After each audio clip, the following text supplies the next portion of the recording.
नमस्कार, प्रदेश के चर्चित डिबेट शो आज की फाइट में आप सभी का स्वागत। मैं हूं आपके साथ हेमंत कुमार और आज का मुद्दा है पूर्व सीएम अशोक गहलोत ने प्रदेश में कानून व्यवस्था के हालात को लेकर सरकार पर निशाना साधा है।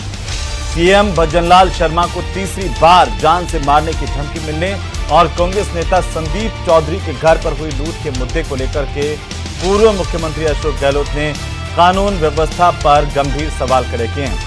अशोक गहलोत ने सोशल मीडिया प्लेटफॉर्म एक्स पर लिखा कि राजस्थान में अपराध से अब अराजकता जैसी स्थिति बनती जा रही है। गहलोत ने एक्स पर लिखा कि मुख्यमंत्री भजनलाल शर्मा, आईएएस अधिकारी नीरज के पवन को जान से मारने की धमकी हम सभी प्रदेशवासियों के लिए बेहद गंभीर चिंता का विषय है। गहलोत के वार पर बीजेपी ने पलटवार करते देर नहीं की। बीजेपी ने कहा कि गहलोत राज में अपराध चरम पर था। गहलोत राज के आंकड़े ये बताते हैं कि कैसा शासन चल रहा था। इसी पर आज करेंगे प्रदेश की सबसे बड़ी चर्चा। पहले देखिए रिपोर्ट।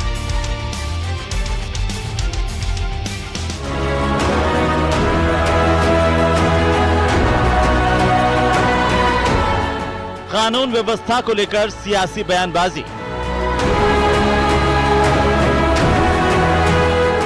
अशोक गहलोत ने कानून व्यवस्था को लेकर सवाल उठाए।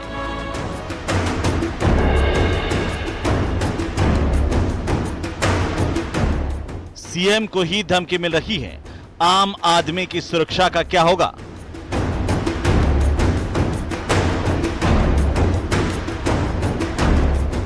पूर्व सीएम बोले, अपराध से अब अराजकता जैसी स्थिति बनती जा रही है।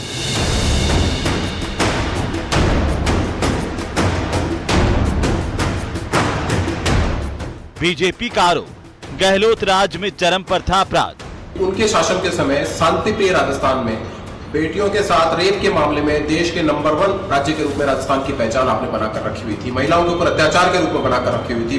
बच्चों की तस्करी के मामले में नंबर 1 पर आपने बना रखा था। साइबर ठगी के मामले में नंबर 1 पर आपने बना रखा था। ऐसे अपराध का कोई क्षेत्र नहीं था जहां राजस्थान पहले स्थान पर देश भर में हो नहीं। यहां तक कि आपके 5 साल के कार्यकाल में 8000 से ज्यादा राजस्थान के निर्दोष नागरिकों की हत्या हुई। कानून व्यवस्था पर सवाल, सियासी उबाल।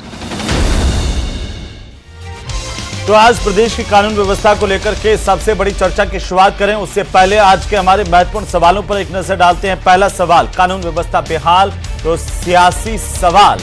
दूसरा सवाल, कानून व्यवस्था के बहाने सियासी निशाने। क्या पूर्व मुख्यमंत्री अशोक गहलोत का बयान कानून व्यवस्था को लेकर के एक राजनीतिक तौर पर दिया जा रहा है या वाकई प्रदेश की हालत इतनी खराब है कि आज न केवल मुख्यमंत्री को धमकियां मिल रही है बल्कि अपराध बढ़ता जा रहा है? सवाल नंबर 3, कानून व्यवस्था पर वार, सियासी तकरार। आरोप प्रत्यारोप का दौर तो जारी है लेकिन आखिरकार कानून व्यवस्था की स्थिति राजस्थान में कब ठीक होगी, यह भी हम पूछेंगे। हमारे साथ खास मेहमान जुड़ चुके हैं। सबसे पहले चर्चा की शुरुआत करें उससे पहले मैं परिचय करवा दूं आज के हमारे मेहमानों से।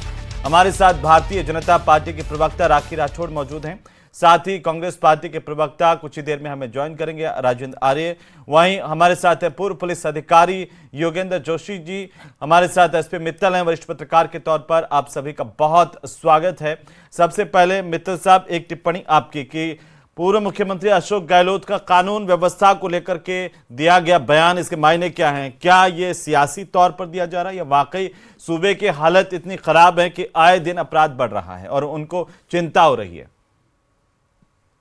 देखिए हेमंत, अशोक गहलोत साहब, मैं सोचता हूँ कि कोई विषय ऐसा नहीं होता है जिस पर वो अपनी टिप्पणी न करें।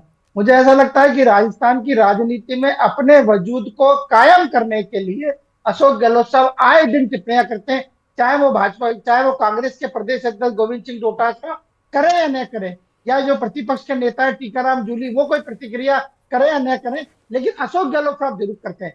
लेकिन चूंकि देखिए राजनीति है और भारत में लोकतंत्र है, तो मुझे लगता है कि क्या नाम से उनको एक जागरूक पूर्व मुख्यमंत्री होने के नाते ये अधिकार है कि क्या नाम से वो सरकार की खामियां गिनाए, इसमें कोई दो राय नहीं। लेकिन आज जो उन्होंने मुद्दा उठाया कि यदि मुख्यमंत्री को 3-3 बार धमकियां मिलेंगी, तो मुझे लगता है कि शायद क्या नाम से इस पे सरकार को देखना चाहिए। और फिर क्या नाम से ऐसी टिप्पणियों के बाद में आम जनता के मन में ये बात आती है कि जब हमारे मुख्यमंत्री को ही क्या नाम से बार बार धमकियां मिल रही है तो आम व्यक्ति की स्थिति क्या होगी। मुझे लगता है कि हम यदि कांग्रेस सरकार के आंकड़े, देखिए हेमंत, यदि हम कांग्रेस सरकार के अपराध के आंकड़े सामने रखकर ये कहेंगे कि नहीं उनके कार्यकाल में अपराध ज्यादा होते थे, और हमारे कार्यकाल में कम है, तो मुझे लगता है कि ये क्या नाम से उचित बात नहीं मानी जा सकती। हमको इस बात की कोशिश करनी चाहिए। भारतीय जनता पार्टी ने विधानसभा चुनाव के अंदर जो जीत का जो मुद्दा बनाया वो सबसे बड़ा था कि कानून अपराध का भी कानून जो व्यवस्था कांग्रेस के शासन में बिगड़ी हुई थी उसको भी एक मुद्दा बनाया। अब यदि क्या नाम से भारतीय जनता पार्टी के शासन में भी अपराध की स्थिति पहले जैसी रहती है तो मुझे लगता है कि क्या नाम सरकार को फिर ठोस कदम उठाने चाहिए।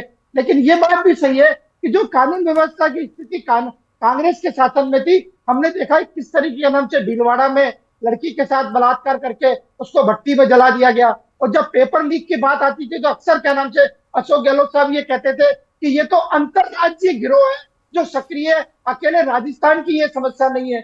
उन्होंने ये भी कहा कई बार कि क्या नाम से जो राजस्थान में मेरे कार्यकाल में अपराध की जो संख्या दिखाई जा रही है, जिस तरीके से बताया गया कि नाम से महिलाओं के मामले में राजस्थान नंबर 1 है पूरे देश में, तो उन्होंने कहा कि हमारे यहाँ चूंकि क्या नाम से FIR अनिवार्य है इसलिए ये मुकदमों की संख्या बढ़ गई है। तो मुझे लगता है कि क्या नाम से अपराध और ये कह रहे हैं कि हमारे यहाँ पर FIR दर्ज होने में कमी आई है इसलिए मुकदमों की संख्या घट गई है। तो क्या दोनों को इस आधार पर ही देखें, इस पर भी हम बात करेंगे। जोशी साहब, एक छोटी सी टिप्पणी आपकी कि मौजूदा कानून व्यवस्था को लेकर आप क्या सोच रहे हैं? जो पूर्व मुख्यमंत्री अशोक गहलोत कह रहे हैं कि जिस सूबे में मुख्यमंत्री को ही बार बार धमकी मिल रही है जान से मारने की, उससे पता चलता है कि अपराधियों के हौसले किस कदर बुलंद है। सर देखिए हेमंत जी, कुछ घटनाएं ऐसी होती हैं जो रोकी नहीं जा सकती, होती रहती है। इस कांग्रेस के राज में भी हुई है, बीजेपी के राज में पहले हुई है, हम देखते आए हैं। 35 साल नौकरी की तो कितना आधा आधा देख लीजिए आप, भैरव सिंह जी के समय से, मथुरा दास माथुर के समय से, हम उस समय के देख रहे हैं। लेकिन कुछ घटनाएं ऐसी होती हैं जो नहीं होनी चाहिए। जैसे मुख्यमंत्री जी को ये 3 बार धमकी दे दी, चौथी बार आज फिर दे दी। उप मुख्यमंत्री को धमकी दे दी, जेल से ही दे रहे हैं, और जेल में उनको बुलाते हैं, उनके खिलाफ मुकदमा दर्ज करते हैं और उनको वापस जेल भेज देते हैं। उनके ऐसा इलाज नहीं करते कि एक ने अगर कह दिया तो दूसरा नहीं बोले, और जेल में बंद है, सजाया भी है। इसका मतलब यह है कि वो डर ही नहीं रहे हैं किसी बात से। तो एक घटना ये हो गई। दूसरा ये हो गया कि मान लीजिए अभी पुलिस वाले पिट गए, अजीतगढ़ के अंदर एक मसला हुआ था जिसमें 12 पुलिस वाले पिट के चले गए। बूंदी में एक मसला हुआ जिसमें पुलिस वाले पिट गए। अब तक एक साल में 474 घटनाएं पुलिस के ऊपर मतलब चोट पहुंचाने की हुई हैं, जिनके अंदर मुकदमे दर्ज हुए हैं। उनमें क्या है 269 तो ऐसी घटनाएं हैं जिसके अंदर रेत माफिया, बजरी माफिया और इन्होंने किया है। हाँ। और कुछ ऐसी है जिसके अंदर 137 पे जब पुलिस किसी पकड़ने गई तो उनके ऊपर वार कर दिया गया। अब मैं ये कह रहा हूं कि अब ये 4 दिन से एसएमएस को उड़ाने के लिए ईमेल धमकियां मिल रही हैं। क्या होता है कि कांग्रेस और बीजेपी के राज में अंतर कुछ नहीं है, लेकिन अपराधों की जब सीक्वेंस बढ़ जाती है तो लोगों के दिमाग में ये आता है भाई कि ये क्या हो गया, अब हमारे मुख्यमंत्री कोई धमकियां दे रहे हैं तो फिर हम कहां जाएंगे। अभी ये IAS है नीरज के पवन, उसको धमकी दे दी, काट के उनको डब्बे में बंद कर देंगे, और एक नहीं बार बार दे रहा है। और हम उस जो VPN सिस्टम है उसको हम ट्रैक नहीं कर पा रहे, उन अपराधियों तक नहीं पहुंच पा रहे। अब 1 साल के अंदर स्कूल में बम की धमकी देना है, अस्पताल की है, एयरपोर्ट को धमकाने की है।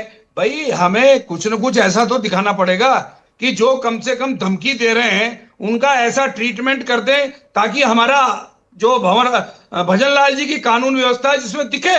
हम तो ये चाहते हैं कि सरकार में देखिए वही पुलिस वाले इनके पास थे और वही पुलिस वाले इनके पास है। अब काम कराने का अपना अपना तरीका है, लेकिन आंकड़ों पर जाने से कोई मतलब नहीं है। अब जब मान लीजिए ये विद्याधर नगर में घटना हुई है संजीव चौधरी वाली, तो इस तरह की घटनाएं गहलोत सरकार में भी हुई थी। आप देखिए पैर के कड़े काट के ले गए, इधर गलता गेट में व्यापारी के जो गोली मार कर सामान लूट के ले गए। अभी कुछ दिनों पहले भी एक जगह पैर के कड़े काट करके ले गए, ऐसी घटनाएं तो फिर हुई हैं। तो हम देखिए आपने जो बात बताई संगठित अपराधों को लेकर के और जो दूसरे टाइप के अपराध हैं उनको लेकर के, लेकिन सबसे बड़ी बात आप ये बता रहे हैं जोशी साहब कि पुलिस को दिखाना पड़ेगा एक्शन लेकर के, दहशत कायम करनी पड़ेगी, ये बताना पड़ेगा कि अपराधियों में खौफ है। अगर अपराधी मुख्यमंत्री को एक टारगेट कर रहे हैं तो कोई आम आदमी क्या सोचेगा। राखी राठौड़ जी, पूर्व मुख्यमंत्री कह रहे हैं कि इस सरकार में CM को ही लोग बार बार धमका रहे हैं, जान से मारने की धमकी दे रहे हैं, आम आदमी की क्या हालत होगी? बिल्कुल, मैं यही कह रहा हूं कि मौका मिलता है ना भाई। जी राखी जी। जी, किसी सिरफरे आदमी ने इस तरह की एक्शन लिया है, उस पे पहले भी जब धमकियां मिली तो हमने एक्शन लिया है। सोशल मीडिया का उपयोग करके जिस तरह का काम हो रहा है, और मैं तो ये कहना चाहूंगी कि पहली बार ऐसा हुआ कि जेल के अंदर जो मोबाइल या इस तरह के उपकरण मिलते हैं, उसके लिए उदयपुर, जयपुर और जोधपुर के जेल कर्मियों को पहली बार बर्खास्त किया गया। ये पहली बार ऐसा हुआ, एक स्ट्रांग एक्शन सरकार की तरफ से लिया गया। जहां तक अशोक गहलोत जी के ट्वीट की बात है, मुझे ये बताइए, 3 बार के मुख्यमंत्री रहे, एक वैधानिक पद पर अभी भी विराजमान है, संदीप चौधरी जी के घर पर नौकरों को वेरिफिकेशन बिना किए रखने का, अगर मुझे लगता है कि अगर एक्चुअली वो राजस्थान के निवासी हैं और चाहते हैं कि लॉ एंड ऑर्डर की स्थिति सुधरे, तो एक अपील उनकी तरफ से ये आनी चाहिए थी कि हमें नौकरों को अगर घर में रखना है, किसी हेल्पर को अगर रखना है, तो उसका वेरिफिकेशन कराना चाहिए। अब जब पुलिस उन पर एक्शन लेगी, क्योंकि अब नियम ये बन गया कि अगर किसी ने वेरिफिकेशन नहीं कराया तो जो ओनर है उस पर भी एक्शन होगा, तब विक्टिम कार्ड नहीं खेले हेमंत जी ये लोग। लेकिन मुख्यमंत्री जी को सिर्फ और सिर्फ अपनी रेलेवेंस को बनाए रखने के लिए, क्योंकि कांग्रेस पार्टी में कोई पूछ नहीं रहा है पूर्व मुख्यमंत्री जी को, और इसीलिए वो लगातार कुछ ना कुछ बोलते जाते हैं। अगर हम बात करें, हेमंत जी आपने भी कवर किया है 5 सालों में क्या स्थिति रही, अभी एसपी मित्तल साहब और योगेंद्र जी बोल रहे थे कि पुरानी चीजों का कंपैरिजन नहीं होना चाहिए, लेकिन मुझे लगता है कि जब भी कभी सुधार की बात करते हैं, कभी भी हम आगे बढ़ने की बात करते हैं, तो पिछले से कंपैरिजन होता है, एक रिलेटिव फैक्टर होता है। और रिलेटिव फैक्टर में अगर कहूं तो अपराधों में, चाहे महिला अपराध जहां हम नंबर 1 लगातार 4 साल से रहे, हमने 10% की कमी दर्ज कराई है। हत्या के मामले में हमने 9% की कमी दर्ज कराई, और ये मैं डॉक्यूमेंट्स लेकर आई हूं जो कि ऑफिशियल डॉक्यूमेंट है पुलिस के। हमने लगातार ये काम किया है कि पुलिस जो पहले सिर्फ एमएलए की खुफिया जानकारी के लिए लगाई जाती थी कि कहीं वो सचिन पायलट ग्रुप के साथ तो नहीं है, वो किससे बात कर रहा है, हमने पुलिस को एक्चुअली ग्राउंड पर डिप्यूट किया, जिससे कि जो चीजें हैं उनमें सुधार हो सके। दुष्कर्म के केसेस जो हैं उसमें 19% की कमी हम लोगों ने दर्ज कराई पिछले 1.5 साल के इंटरवल में। ये बता रही हूं मैं 2024 के विद रिस्पेक्ट, और 2023 के विद रिस्पेक्ट के 12% की कमी है। तो लगातार हम लोग काम कर रहे हैं जिससे कि हम अपराध जो है उसको मिनिमम लेवल पर लेके आ सके। आप बताइए, सांप्रदायिक दंगे हम लोगों ने देखे, चाहे वो जोधपुर हो, चाहे वो करौली हो, छबड़ा हो, मालपुरा हो, भीलवाड़ा हो, सब जगह ऐसी स्थिति बन गई राजस्थान के अंदर। छबड़ा दंगों के आरोपी तो मुख्यमंत्री जी के निवास में इफ्तार पार्टी में मिले। तो जिस तरह से संरक्षण मिला हुआ था उसको हटा करके हमने काम करने का काम किया है। गैंग वॉर बिल्कुल 0 पे लाकर हमने खत्म किया। सांप्रदायिक दंगा हम लोगों ने नहीं होने दिया। जिस तरह से स्थिति हमें मिली, जिस कंडीशन में हमारा स्टेट मिला हमें, उससे कंपैरिजन तो हेमंत जी होगा ही होगा, लेकिन उसमें सुधार के लिए लगातार मुख्यमंत्री जी काम कर रहे हैं और उसमें निश्चित तौर पे इंप्रूवमेंट होगा ही होगा। आप देखिए, पुरानी घटनाओं को जब कंपैरिजन करते हैं तो निश्चित तौर पे आगे बढ़ने के लिए आपको प्रोत्साहन मिलता है, और ये जो डेटाज हैं वो साफ दिखाते हैं कि हमने आगे बढ़ करके इसको पॉजिटिव तरफ ले जाने का काम किया है। मैं अभी भी निवेदन करूंगी आपके चैनल के माध्यम से, एक जिम्मेदार पद पर बैठे हुए, अगर कोई कांग्रेस का है, बीजेपी का है, किसी भी पद पर है, अपने घर पर जो नौकर रखते हैं उनका वेरिफिकेशन कराइए। ये नियम है, हमें एक उदाहरण पेश करना है। उल्टा वो ये कह रहे हैं कि लॉ एंड ऑर्डर की स्थिति है, लेकिन एक जिम्मेदार व्यक्ति के रूप में मुझे लगता है कि उनको ये कहना चाहिए था, अपील करनी चाहिए थी कि नौकरों का वेरिफिकेशन कराइए, उसके बाद घर में रखिए, क्योंकि ये नियम है। हमको एक उदाहरण पेश करना है जनता के लिए, वो उदाहरण तो हमने पेश नहीं किया, लेकिन अशोक गहलोत जी को हर जगह राजनीति करनी होती है। तो जिस तरह की बातें कर रहे हैं, अपने गिरेबा में झांक के देखें। 4 साल से लगातार जब उनके कार्यकाल में एनसीआरबी में महिला दुष्कर्म में राजस्थान नंबर 1 आता है, उनके गृह मंत्री जो जवाब दे रहे थे विधानसभा के अंदर, कहते हैं कि हाँ, राजस्थान तो मर्दों का प्रदेश है, इसलिए महिला दुष्कर्म में सबसे नंबर 1 है। यहां पर मंत्री के बेटे के खिलाफ एफआईआर दर्ज कराने के लिए दिल्ली जाना पड़ता है, उसी से पोल खुल जाती है इनकी कि यहां पर एफआईआर कंपलसरी थी। मंत्री के बेटे के लिए 0 एफआईआर दर्ज कराने के लिए पीड़िता को जाना पड़ता है दिल्ली। तो जिस तरह की घटनाएं ही सबने देखा, लॉ एंड ऑर्डर की बुरी स्थिति थी, हमने पेपर लीक होने नहीं दिया, हमने सांप्रदायिक दंगे नहीं होने दिए, हमने गैंगवार को खत्म किया। और जो साइबर क्राइम है वो तो मुख्य तौर पर हम लोगों ने भरतपुर के अंदर जो जामतड़ा बन चुका था, साइबर क्राइम जो मेवात वाला एरिया था, उसमें खत्म कर दिया। जो 2023 का साल था उसमें 6000 केस वहां पे दर्ज हुए और आज 1000 के आसपास केस दर्ज हो रहे हैं। एक बहुत अच्छे से हम लोगों ने काम करने का प्रयास किया है। मुख्यमंत्री जी को अपने गिरेबा में झांक कर देखना चाहिए और ये देखना चाहिए कि उनके कार्यकाल में क्या स्थिति थी और आज हमने इंप्रूवमेंट किया। बोलिए हैं, मैंने बिना इंटरप्ट किए आप कंटिन्यू बोलिए। ये तो नहीं दिखाता कि कमी आई है, एफआईआर दर्ज होने में तो अपराध कम हो गया, ये तो बात नहीं है। हम उनके आधार पर तो तुलना नहीं कर सकते, लेकिन जो हमारे सामने बड़े अपराध हो रहे हैं, क्या आपके लिए गंभीर नहीं है कि सूबे के मुख्यमंत्री को, उप मुख्यमंत्री को और यहाँ के आईएएस ऑफिसर्स को जान से मारने की धमकी दी जा रही है? क्या ये गंभीर नहीं है कि राजधानी जैसे हाई सिक्योरिटी जोन में कोई सिरफिरा, आप कह दें कि वो सिरफिरा है, लेकिन 8 दिन में 5वीं बार एसएमएस स्टेडियम को बम से उड़ाने की धमकी दे दे? क्या ये गंभीर नहीं है कि 12 और बाकी जगह पर भी इस तरह की धमकियां मिल रही हैं? क्या ये गंभीर नहीं है कि राजधानी जयपुर में गंभीर है सरेआम हेमंत जी, कत्ल और लेकिन मर्डर मुझे की बताइए वारदातें हो रही हैं? कि आप तो रहती हैं वैशाली नगर जैसे गंभीर है, इलाके में, बिल्कुल अगर मैं मानती हूँ इस मर्डर हो बात रहे को हैं हेमंत सरेआम, जी, बिल्कुल बिल्कुल। देखिए गंभीर है हेमंत जी, लेकिन आप जब कह रहे हैं कि एफआईआर दर्ज होकर के वो क्राइटेरिया नहीं हो सकता कंपैरिजन का, तो आप बता दीजिए कंपैरिजन का क्या क्राइटेरिया हो सकता है? क्राइटेरिया यही रहेगा एफआईआर कि दर्ज पिछली होना बार क्या कंपैरिजन स्थिति का थी और ये क्राइटेरिया जीरो की बिल्कुल तरफ नहीं जाएंगे हम लोग। एफआईआर में कमी या ऊपर क्यों नहीं हो ऊपर सकता? नीचे कोई होना, अगर बहुत सारे ऐसे मामले हैं जो सामने नहीं आ रहे हैं। पीड़िताओं की आज ही खबर है, नहीं, 13 साल से नहीं। एक पीड़िता को न्याय नहीं मिला जी। तो जज को जाना पड़ा अस्पताल में। ये व्यवस्थाएं कौन दुरुस्त करेगा? ये स्थितियां क्यों नहीं बदल रही है? अब तो आपका राज आ गया, डबल इंजन की सरकार आ की गई, जरूरत है। अब तो ये हेमंत जी, पूछेंगे ना। अभी हेमंत जी, जोशी साहब मुझसे ज्यादा बिल्कुल बेहतर पूछिए, समझते और हैं मैं आंकड़ों को बिल्कुल ये लेकर नहीं के। कह रही हूं जी हेमंत जी, मैं ये बिल्कुल नहीं कह रही हूं कि जीरो पे हमने लाके दिया, लेकिन मैं ये कह रही हूं कि इंप्रूवमेंट हुआ। जब हम कंपैरिजन करते हैं पिछले 5 साल के काम में, जब मुख्यमंत्री जी गहलोत जी थे उस समय के काम में और आज के काम में कंपैरिजन तो करेंगे। और एफआईआर, ये बताइए कहां पर लिखा था कि एफआईआर दर्ज करना अगर कंपल्सरी हर बात नहीं में है? उन्हीं सारे नियम कायदे योगेंद्र जी भी जानते हैं इस बात का कि हर चीज में साइडलाइन जनता ने उनको विपक्ष में बिठा दिया, फिर आप बिल्कुल उनसे कंपैरिजन के बेहतर है मामले में हमारा। आए। हेमंत जी, आप अपनी हम लाइन बेहतर काम खींचिए कर ना। रहे हैं, उनके हम आधार पर कंपैरिजन अगर आप बेहतर, लाइन हम को आगे देखेंगे, बढ़ने, आपकी हमने लाइन क्या लंबी है? की है। आपकी लाइन बिल्कुल। अपराधियों को लेकर के देखिए, मैडम क्या अगर- है? ये मायने गंभीर रखता देखिए, है। हत्या के मामले अगर 9% कम होते हैं तो हमारी लकीर लंबी हुई है। अगर दुष्कर्म के मामले 12% कम होते हैं तो हमारी लकीर लंबी ठीक हुई है। राजेंद्र अगर आर्य साहब डकैती के ठीक मामले है, 9% कम हुए तो हमारी लकीर लंबी ठीक हुई है, है। राकेश जी। राजेंद्र आर्य साहब, बीजेपी कह रही है कि आप सिर्फ राजनीति करने के लिए ये बताते हैं कि सूबे की स्थिति गंभीर है। आपकी सरकार में जिस तरह की स्थितियां थी उससे हमारी स्थिति बेहतर है। देखिए हेमंत जी, जहां तक सूबे की कानून व्यवस्था की बात है तो ये लोग क्या कह के सत्ता में आए थे कि नहीं सहेगा राजस्थान। अब राजस्थान की क्या हालत है? आंकड़ों की बाजीगरी से कुछ नहीं होने वाला। मैं आपको सिर्फ इतनी सी बात बताना चाहता हूं कि आज की एक बहुत बड़ी खबर है। राजस्थान स्थायी वारंटी और भगोड़े अपराधियों का बना सबसे बड़ा गढ़। 9 राज्यों में राजस्थान सबसे नंबर 1 पे है। 1 लाख में से 80,000 भगोड़े और स्थायी वारंटी राजस्थान के अंदर है। तो राजस्थान की कानून व्यवस्था की स्थिति दुरुस्त कैसे होगी सर? आप बताइए। यूपी से भी ज्यादा भगोड़े और अपराधी राजस्थान में शरण लिए हुए, राजनीतिक संरक्षण मिला हुआ है। दूसरी एक खबर है, राजस्थान में हर दिन 93 लोग गायब होते हैं, इनमें से 76% महिलाएं, और 76% महिलाओं में भी करीबन 16% हमारी नाबालिग बच्चियां गायब होती है। सोच के देखिए क्या है ये इस वक्त की। आज मुख्यमंत्री जी को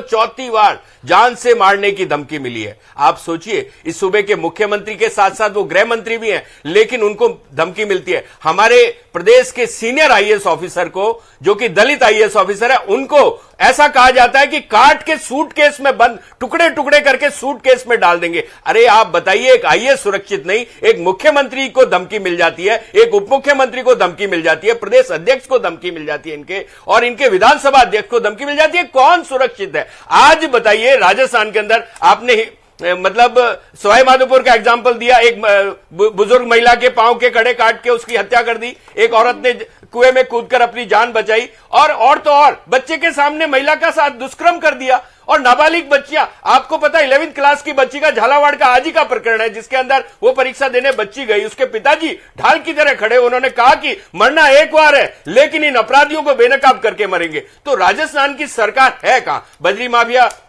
बेकाबू, खनन माफिया बेकाबू। आप बताइए ना, कहीं पे भी पुलिस के अधिकारी सुरक्षित नहीं है। अभी योगेंद्र जी बता रहे थे 474, 18 महीने में ये सरकार आंकड़ों की बाजीगरी कर रही है। अरे बाजीगरी से क्या होगा? जनता से जाके पूछो।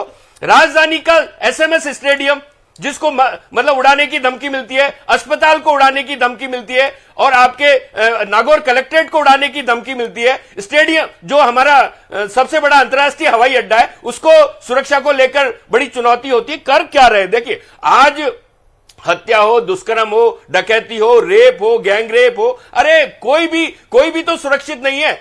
आज इनके एक विधायक हैं, अभी आपको बता दूं, बड़े दावे कर रही थी कि साहब सांप्रदायिक सद्भाव हो गया। अरे आपके विधायक के खिलाफ एफआईआर दर्ज हुई है, प्रदेश का और राजधानी का सद्भाव बिगाड़ने के लिए उनके ऊपर एफआईआर क्यों हुई? आज वही विधायक तिरंगे झंडे से अपना नाक पहुंच रहे हैं। अरे देशद्रोह का मुकदमा चलना चाहिए उस आदमी के ऊपर। आपके तो नहीं नहीं, आप वीडियो देखिए, आप वो वीडियो देखिए, आप वो वीडियो देखिए। आज मैं आपको बताना चाहता हूँ, उस विधायक के ऊपर देशद्रोह का मुकदमा चले, उस विधायक ने सूबे की और राजधानी की सांप्रदायिक और देखिए दंगा भड़काने की कोशिश की, मस्जिद के अंदर घुस जाता है वो आदमी। आप बताइए, ऐसे लोग हैं इनके, हमारे विधायक को जान से मारने की धमकी देते हैं। आज आप देखिए, आपके पास में बताने के लिए कुछ नहीं है, बड़े बड़े दावे करते हो, बड़े बड़े वीडियो सोशल मीडिया पे देखिए ना, देखिए तो सही ना, देखिए मैं आपको चुनौती देता हूं, आप उस विधायक को बचा रहे हैं जो तिरंगे का अपमान करते हैं, क्योंकि तिरंगे का अपमान आप पहली बार नहीं कर रहे। 52 साल तक आपने तिरंगे को नहीं अपनाया था, 52 साल तक आपने तिरंगे को नहीं अपनाया था। आपको तिरंगे से नफरत है, आपको तिरंगे से नफरत है, आपको शहीदों से नफरत है, आपका तिरंगे से कोई रिश्ता नहीं है। राजस्थान में सुनिए क्या बातें करते हो? राकेश जी आता हूँ, राकेश जी आता हूँ आरिफ साहब राजस्थान में तिरंगे से नाक पहुंच रहे, तिरंगे से नाक पहुंच रहे वो हर चीज में जाति को लाते हैं जी। नहीं, एक बात बताइए हेमंत जी, वो आइए सबसे दलित है क्या? है दलित किस लिए, किसने धमकी दी, पता करिए आप। मित्तल साहब से पूछिए जरा कि क्या वो दलित है? हर चीज में जाति लेकर मुख्यमंत्री को धमकी मिल जाती है। अरे आप किस मुकाबले में हो? इस देश का 8 करोड़ प्रदेशवासी अपने आप को तो बिल्कुल अपराध हो रहा है तो कोई आईएएस को, डिप्टी सीएम को या सीएम को जाति के आधार पर देख करके तो आप तय नहीं, हर चीज में जाति ढूंढना भी गलत है। सर देखिए, जो टारगेट पे लिया जा रहा है बात उसकी होगी। नहीं, ये बात भी माननी पड़ेगी। आप किसको टारगेट कर रहे हो? दलितों पे सबसे ज्यादा उत्पीड़न राजस्थान। तो फिर मुख्यमंत्री तो जनरल से है ना, मुख्यमंत्री को जब धमकी दी जा रही है, झूठे आंकड़े दे रहे हैं, झूठे आंकड़े दिए जा रहे हैं। सीएम तो जनरल से है, सीएम को भी धमकी मिल रही है, तो आप इसमें कैटेगराइजेशन क्यों कर रहे हैं, जातिवाद क्यों घुसा रहे हैं? बता दीजिए एक बार क्या जाति है? मैं कह रहा हूं ना, बिल्कुल जाति का मसला है, जाति का मसला है, जाति का मसला है, साहब एक टिप्पणी, जाति का मसला है, ठीक है, जाति का मसला है। मित्तल साहब, क्या नीरज के पवन को धमकी देना कोई जाति का मसला है? ऑब्जेक्शन है इस बात पे? नहीं देखिए हेमंत जी, ये तो राजेंद्र आर्य जी गलत कह रहे हैं। ये तो देखिए राजेंद्र जी, ये तो आप गलत कह रहे हैं। देखिए इस जो हमारी संवैधानिक जो व्यवस्था है, सही कहने का ठेका आपने ले रखा है क्या? सही कहने का ठेका आपने थोड़ी ले रखा है। सही कहने का ठेका आपने नहीं ले रखा। ये भाषा हम तो सही कहते हैं, आप सही कहने का ठेका नहीं ले रखा आपने। ठेका ले रखा अरे साहब, आपने सही कहने का ठेका नहीं ले रखा है। उनकी बात भी आपकी जो विश्लेषण होती है टोटल बायस विश्लेषण होती है। राजेंद्र जी एक मिनट देखिए राजेंद्र जी एक बात समझिए कि हमारे देश की लोकतांत्रिक व्यवस्था इतनी बढ़िया है कि किसी भी वर्ग का व्यक्ति हो वो आईएएस तक पहुंच। और नीरज के पवन तो बहुत ही राजस्थान के क्या नाम से एक सीनियर नहीं, अपराधों पर बात हो रही है, तो मैं देखिए सवाल इसलिए उठना जरूरी है जी। आर्य साहब आप उसको गलत ट्रैक पर ले गए, आर्य साहब गलत ट्रैक पर ले गए। राखी जी वापिस उस ट्रैक पर लाते हैं। देखिए अगर इन्हीं दिनों के अगर हम देखें तो अभी ब्यावर की आप देखा घटना कि कैसे वन विभाग के रेंजर को कुचल करके मौत के घाट उतार दिया गया। उससे पहले पुलिस कर्मियों पर बजरी माफियाओं ने किस तरीके से प्रहार किया। हमारे जयपुर के अभी एक महीने की मित्तल साहब आपने तो पूरा देखा होगा किस तरीके से सरेआम जो है मर्डर की घटनाएं हमने देखी हैं। तो आप उस पर बात कीजिए ना जी। हाँ मैं यही कह रहा हूँ, मैं राजेंद्र जी की जो बात है उसी को बढ़ा रहा हूँ, लेकिन मैं इसके पक्ष में नहीं हूँ कि वो क्या नाम से जाति को आधार बनाकर कोई सरकार पर प्रहार करे। देखिए ये तो हाईकोर्ट ने भी कहा है कि जो बजरी माफिया है, उत्पीड़न का आधार है जाति, उत्पीड़न का आधार जाति है, उत्पीड़न का आधार जाति है, इसलिए मैंने कहा है उत्पीड़न का आधार है जाति। जोशी साहब एक लगाम कैसे लगे, सुधार कैसे हो, अब इस पर आप एक सुझाव दीजिए हमें कुछ। देखिए हेमंत जी, सुधार तो ये होगा, ये सब अधिकारी है, नेता हैं, एमएलए हैं, ये फील्ड में उतरेंगे, कर्मचारियों पर निगरानी रखेंगे, तब तो ये काम होगा। आप जैसे कोई कह देते हैं नौकरों का वेरिफिकेशन करा लो, तो भाई जो राजस्थान के अपराधी है उनका तो वेरिफिकेशन हो जाता है, उसमें तो कोई बात ही नहीं है। यहाँ अगर किसी के खिलाफ मुकदमा दर्ज है तो हो जाएगा, लेकिन बंगाल, बिहार और वहां के जो अपराधी हैं उनके वेरिफिकेशन की कोई हमारे पास साधन ही नहीं है। बिना जिला एसपी के दूसरे जिले के डिस्ट्रिक्ट एसपी से बिना बात किए हुए वेरिफिकेशन होता ही नहीं है। तो मेरा ये कहना है कि आरपीआर और नहीं, पुलिस फिर एक्ट भी में अगर राखी प्रावधान जी है की बात मान कि- लें, राखी जी की बात मान लें कि वेरिफिकेशन से इस तरह के अपराधों पर तो मान लीजिए अंकुश लग जाएगा, लेकिन संगठित अपराधों का क्या करें, उन अपराधों नहीं, का नहीं, क्या करें जहां पर टारगेट करके अभी जेल में जो 3 मर्डर किया हुआ, वो अजमेर जेल से फोन करके अपनी बहन को धमका रहा है कि तेरे पूरे परिवार को खत्म वो कर दोनों दूंगा। दंपति गुजरात से आए थे, क्या पता वहां पे मैं निकल वही के कह रहा आए हूँ होंगे। आपको गुजरात कि से आए थे वो दंपति। इस तरह से ठीक है, जो राखी बड़े जी, अपराध राखी जी, हैं, बिल्कुल एक अब छोटी मान सी लीजिए संक्षेप में सैफ अली टिप्पणी की खान और जरूरत है, करीना कपूर हमें इस वाला तरफ भी मामला था। देखने की, और तो ऐसा नहीं मुझे है कि बताओ, हमेशा जब हमेशा बड़े जो लोगों अशोक को गहलोत कुछ न कहते हैं कुछ- उसको राजनीतिक तौर पर हम देखें, उसको एक सुझाव के तौर पर भी हम देखें कि हो सकता है वो हमारी सरकार को, हमारे लोगों को एक अच्छे मन से भी हमें संकेत दे रहे हो, तो हमें सरकार को उस आधार पर भी देखना चाहिए।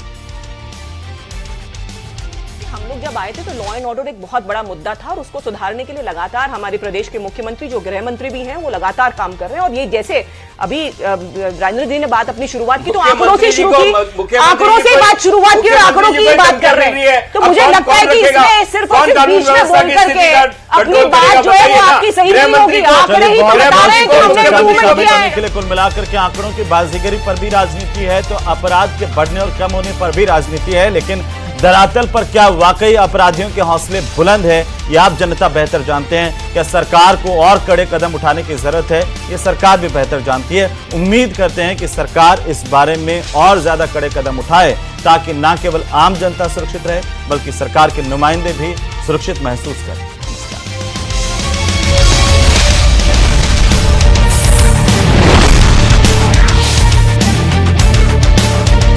राजस्थान।